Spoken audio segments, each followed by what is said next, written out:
guys, Coach Brandon Krause here. Today I want to talk about one of my favorite things in the boxing gym, the jump rope, all right? It's a great multifaceted tool that can really help have positive transfer to the boxing ring for so many reasons.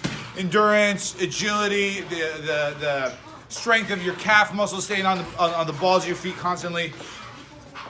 And it can be a little tedious at times, you know, especially when you start getting good at this thing and you're putting in 20, 30, 40 minutes plus of jumping rope and you want something to break up the time. So today I'm going to show you some cool little tricks and variations that you can do at home to help not only improve your jumping rope in general, but just make training more satisfying at the end. So the first thing that we're going to be doing is crossing over and bringing this thing underneath my legs as I cross my arms. Now it's not a question of speed, it's a question of timing. On the traditional jump, I have a beat, tut, tut, tut, tut, and keeping that same beat, tut, tut, tut, tut. I'm able to get that rope underneath, and at this point, I want my hands to be completely clear of my waist. In fact, what I could even do is I could just leave those out there to show you kind of the distance that would be necessary to get that particular technique off. A good rule of thumb with this one is your waist level is where you want your arms to stay. I always tell my guys, think like you're going to be putting your hands in your pockets and you'll be at the appropriate level as far as where your hands go. So let me show you that one again. I'm going from that traditional skip to making X's underneath, and notice how low my arms are staying as I do this.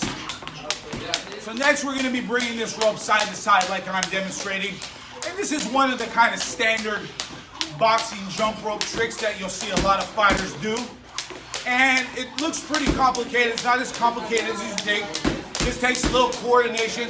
What's happening is my left arm is going under my right arm, and then I'm opening it up, and then my right arm is going under my left arm, and I'm opening it up.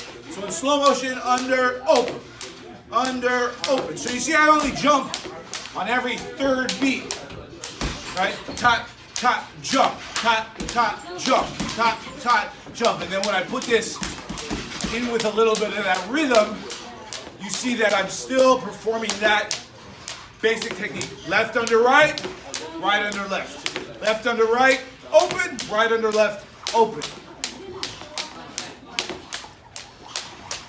So once you start getting the hang of this side-to-side technique, you can have a little of that classic Roberto Duran, Iron Mike Tyson drop coming up. And all I'm doing is when that rope was on the side of me, I'm choosing to squat down. I'm coming up for the portion where it passes underneath, and when it's on the other side of me, I'm squatting down.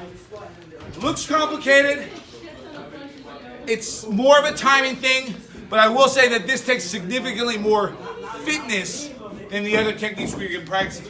So before, without the squat, it was side, side, open, side, side, open. Now it's drop, open, drop, open, drop, open.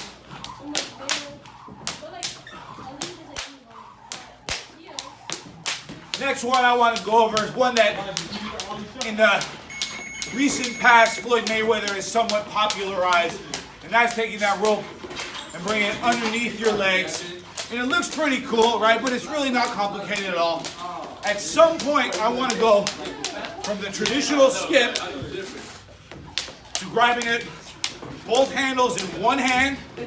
Now notice I still have this kind of X sword technique that I have going on, and it's going from side to side. Now in that transition from left to right, you just want to bring it under a leg, under a leg, under a leg, under a leg.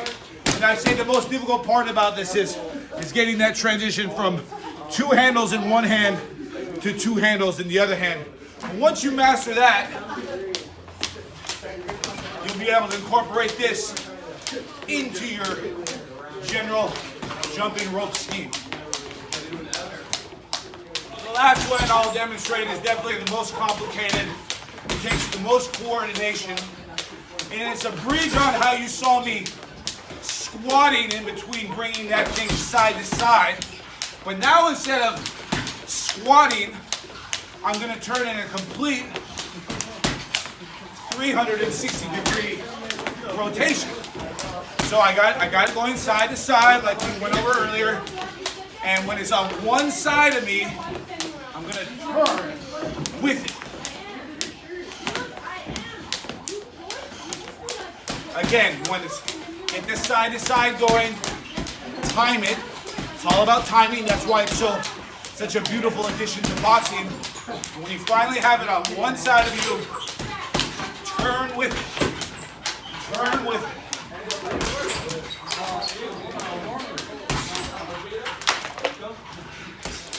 You know, so just wrapping it up, the jump rope is such a vital and integral part of boxing for a reason.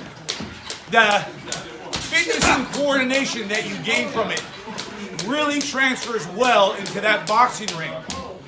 And what these tricks do, they allow you to fall in love with training. They allow you to not only train next week, next month, and next year, but for 5 years, 10 years, 20 years. And if it's true, and it is, that boxing takes a long time to master, you want to have things that keep you engaged and things that are constantly challenging you in terms of your coordination and fitness, all right? So, like and subscribe.